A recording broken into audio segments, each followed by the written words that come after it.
Gracia y paz, amados hermanos. Estaba leyendo algunas noticias y vi una noticia ya de hace algunos días donde se contaba la historia de un musulmán que leyendo la Biblia para encontrar errores acabó convertido al cristianismo. En la noticia de un periódico estadounidense dice que no pueden revelar ni la imagen ni el nombre del musulmán porque es por temas de seguridad. Y eso es cierto. Una vez estaba hablando con un grupo de hermanos que evangelizaban en territorio musulmán y yo les preguntaba por qué no hacían grabaciones o fotos de sus cultos, que eso animaría a las personas a ver el trabajo que estaban haciendo e incluso a colaborar, porque era un grupo de misioneros que subsistían con donativos de iglesias, de organizaciones religiosas. Y les decía, si ellos ven todo el trabajo que estáis haciendo, si ellos ven imágenes, si ellos ven todo con sus propios ojos, porque hay mucha gente desconfiada, porque hay mucho engaño, ellos enviarán los recursos todavía con mucha más confianza. Pero ellos me contaban que en territorio árabe no lo podían hacer porque en algunos casos podía costarles el trabajo, problemas familiares, prisión y hasta la vida a algunas personas y que a pesar de creer en Cristo mantenían su anonimato. No lo escondían entre ellos y muchos de sus familiares lo sabían, pero no se exponían tan públicamente en las redes como hacemos nosotros. Pues en este periódico contaba la historia de un hombre que practicaba incluso la yihad.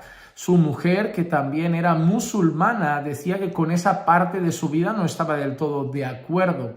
Su mujer era musulmana, pero consideraba que su esposo estaba tomando una línea mucho más radical. Entendemos que la yihad para ellos es como la guerra santa, pero ya sabemos que envuelve lo que conocemos como terrorismo. Entonces, la mujer esa parte no la respetaba, no estaba de acuerdo con que llegase a esos extremos. Y una de las cosas que él se había propuesto era leer la Biblia, pero no por curiosidad, no por aprender, no por tener el deseo de conocerla, sino para buscar errores, porque para él los cristianos eran también un objetivo muy claro y le encantaría poder debatir con los cristianos diciéndole todos los errores que había encontrado en su libro sagrado. Pues la noticia cuenta y la mujer se sorprende cuando el marido, encerrado en un cuarto y estudiando durante días y semanas la Biblia para encontrar errores, salió un día y le confesó a su mujer en el ámbito privado de la casa que creía en Jesús como Señor y Salvador de su vida.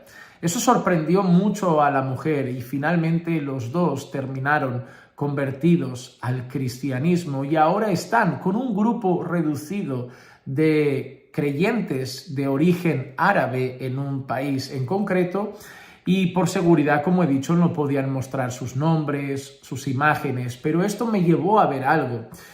El Señor dice en su palabra que le ha complacido, le ha placido, Él ha querido salvar a los pecadores a través de la locura de la predicación.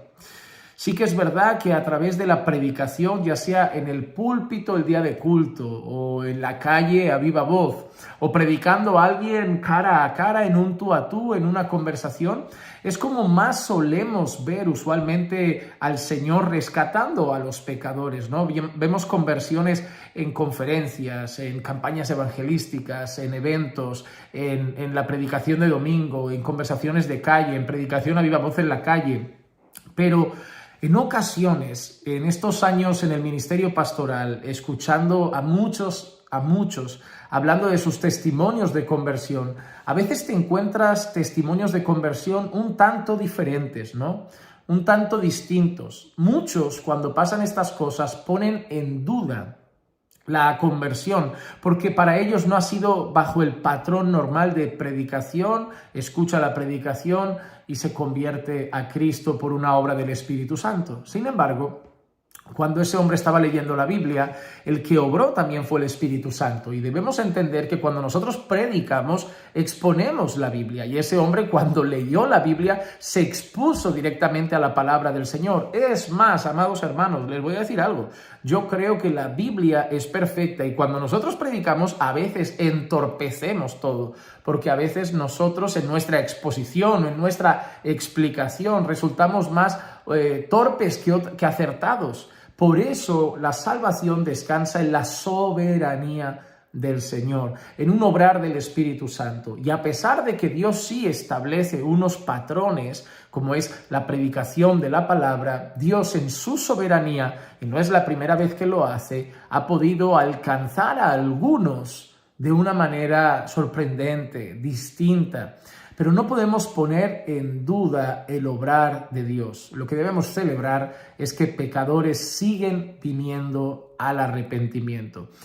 Yo creo, hermanos, que el conflicto que está sucediendo entre Israel y Hamás, yo creo que es un conflicto que va a llevar a más conversiones de las que esperamos. Creo que nosotros solo estamos viendo una guerra, pero en todo eso a veces también vemos la providencia de Dios. Muchas personas huyendo por socorro, asustadas por el miedo, están corriendo a lugares o están siendo enfrentadas por personas que les están presentando el Evangelio en medio de todos estos acontecimientos. Ya he visto noticias, tanto en periódicos cristianos de habla hispana como en periódicos cristianos de habla inglesa. Ya he visto noticias que tanto del lado de judíos como del lado de los musulmanes están habiendo conversiones a Cristo en medio de todos estos acontecimientos. Nada de lo que pasa es casualidad. Nada de lo que sucede en este mundo, en esta historia, es fruto del acaso, de la casualidad, de la suerte, del azar. Hay un Dios que está en su trono, que gobierna todas las cosas, que gobierna el universo, que controla los tiempos, los acontecimientos y que nos permite ver, aunque a veces de manera misteriosa para nosotros porque no la comprendemos del todo, su obrar de manera providencial en la historia. Lo que sí que he aprendido con los años y que le pido al Señor que cada día alegre más mi corazón es ver conversiones. Hermanos amados, no debería haber nada que nos alegre más que Dios siendo glorificado a través de la conversión de pecadores, a través de pecadores siendo alcanzados por la gracia salvadora. Me da igual si vienen de un contexto musulmán, me da igual si vienen de un contexto judío, me da igual si vienen de un contexto ateo, pero yo sé que hay fiesta en el corazón de cada creyente y en el cielo cuando un pecador se arrepiente.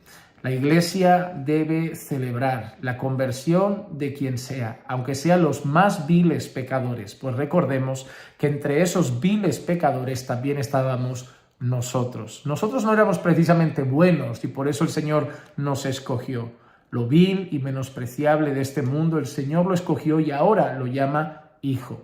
Así que gloria a Dios, porque en su soberanía le plació salvar a ese hombre a través de su palabra y demuestra nuevamente que la palabra de Dios es poderosa.